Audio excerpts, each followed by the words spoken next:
Our lesson today comes from Matthew's Gospel, chapter 16, starting with verse 13 and going through verse 20.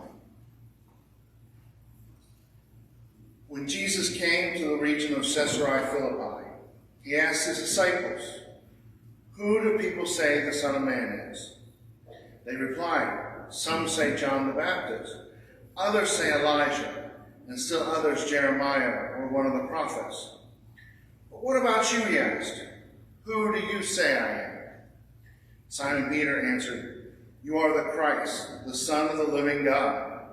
Jesus replied, "Blessed are you, Simon of Jonah, for this was not revealed to you by man, but by my Father in heaven. And I tell you that you are Peter, and on this rock I will build my church, and the gates of Hades will not overcome it. I will give you the keys of the kingdom of heaven, and whatever you bind on earth will be bound in heaven. Whatever you loose on earth will be loosed in heaven." Then he warned his disciples not to tell anyone that he was the Christ. This is the word of the Lord. Thanks be to God.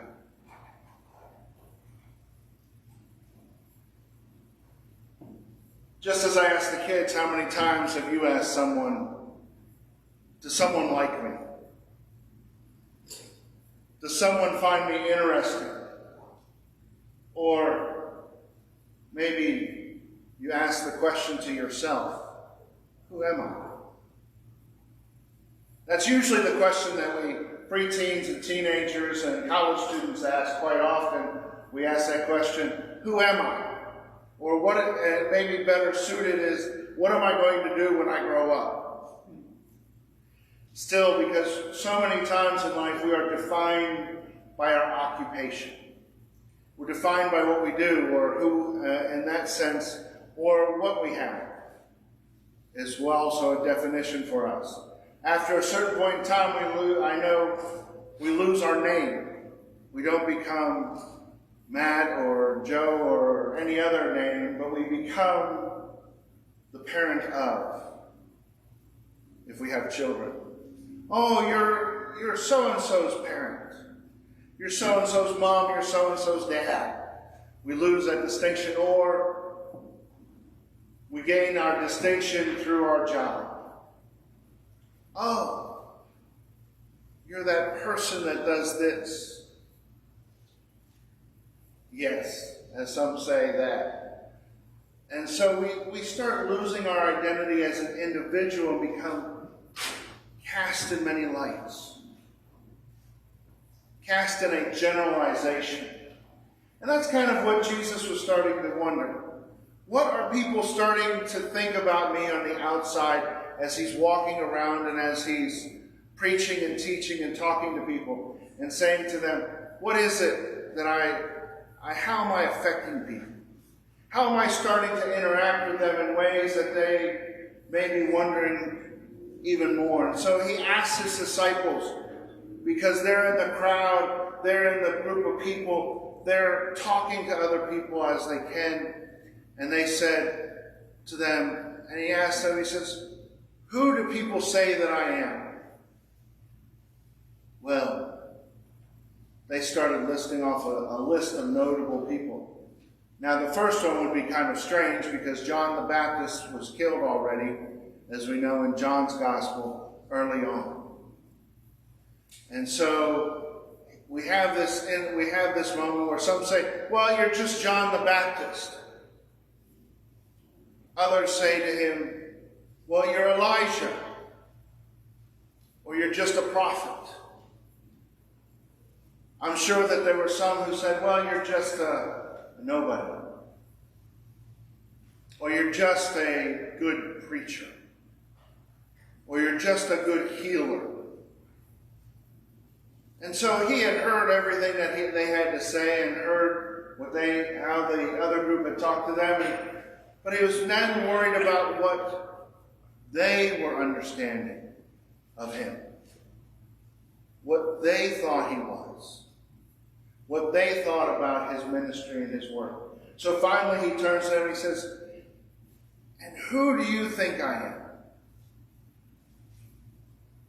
And that's who we want to be defined by, isn't it? our closest friends, our relatives, our neighbors, those who are near and dearest to us, we want them to be the ones that inform us the most of who we are. And so that's what Jesus was looking for. He says, "Who do you say that I am?" And they turned to him, and Peter, the boldest of the group, the outspoken one, the one who seems to always get in trouble for opening his mouth and inserting foot at different times in the gospel, turns and says, You are the Son of God, the Messiah, which is a loaded word at the time of Peter. For it means that you are the one that God has called to set the people free. You are God's chosen one. Same as what it translates into the Christ in the Greek and English. Messiah is a Hebrew word. Christ is the Greek word, and also we've transliterated into English as Christ. You are the one to come and save us. And Jesus knew in his hearts of hearts that finally someone understood what was going on. After all these moments where the disciples just didn't seem to catch on, finally one of them, at least one of them, finally understood what was going on and finally could say with distinction who and what Jesus was doing. And he blesses him and he says, "You, Simon Peter, you got this right not because of anything you were taught or anything you did, but because my Father in heaven has revealed this to you." Now I think, there's a lot of implications in who we understand Jesus to be.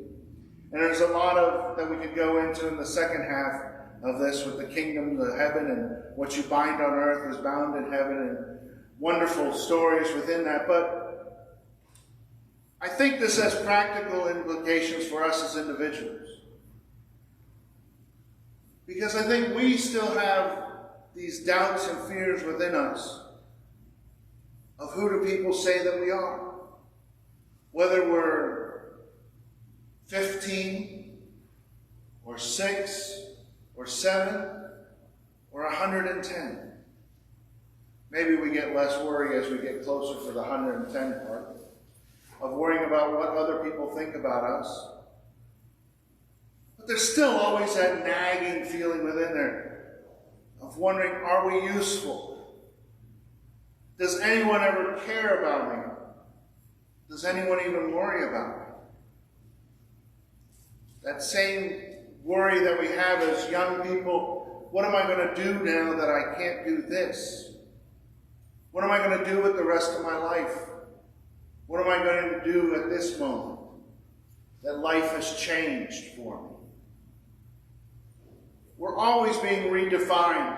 We're defined by our age. We're defined by our occupation. We're defined by where we are in society. We're defined by so many things that sometimes we get lost in that definition. Sometimes we get swallowed up and consumed in it. But one thing that I can tell you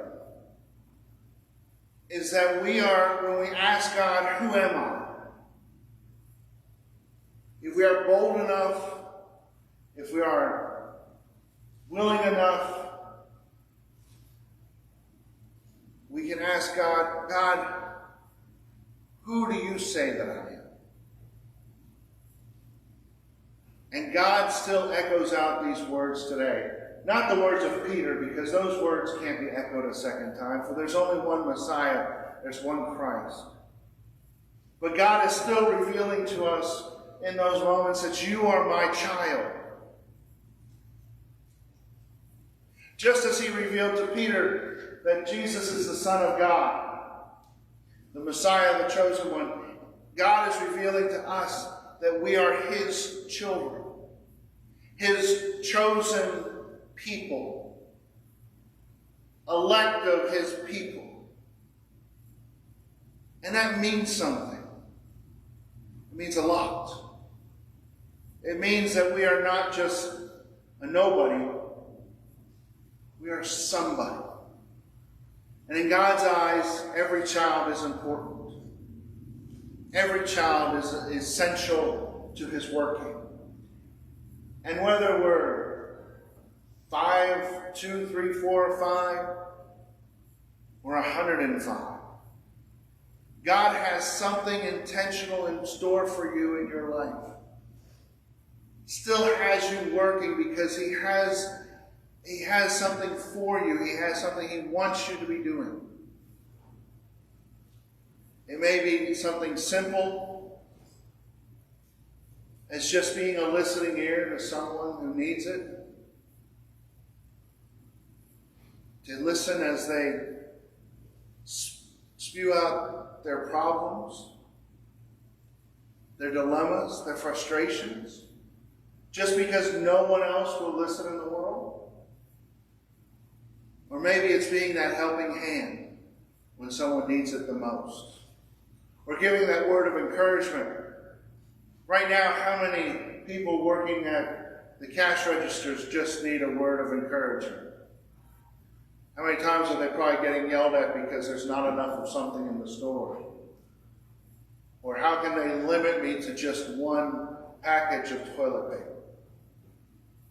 Or one canister of Clorox wipes?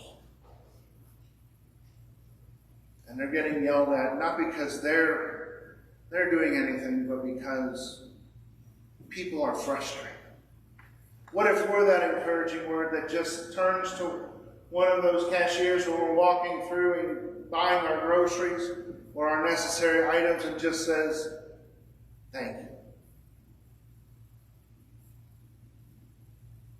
Thank you for what you're doing in the midst of all this. Thank you for the struggles you're facing. And be gracious and kind to them. That may just turn their day around to become a day of rejoicing instead of a day of turmoil." Same thing with so many people. If we were just able to do that once a day to someone we meet or someone we see and just say, "Hello." And you still can smile behind a mask. I know it seems kind of silly to say that, but people can still tell that you're smiling behind a mask. Even if it's a good, big, bold one. They can still see that your eyes are smiling and that you are giving gratitude and grace to them. And so let us be about being told we are the children of God. Just as Christ was reminded on that Caesarea Philippi's day that He was the Son of God. Let us be reminded that we are the children of God. That we have been told and informed that you are special. You are mine, my beloved. Amen.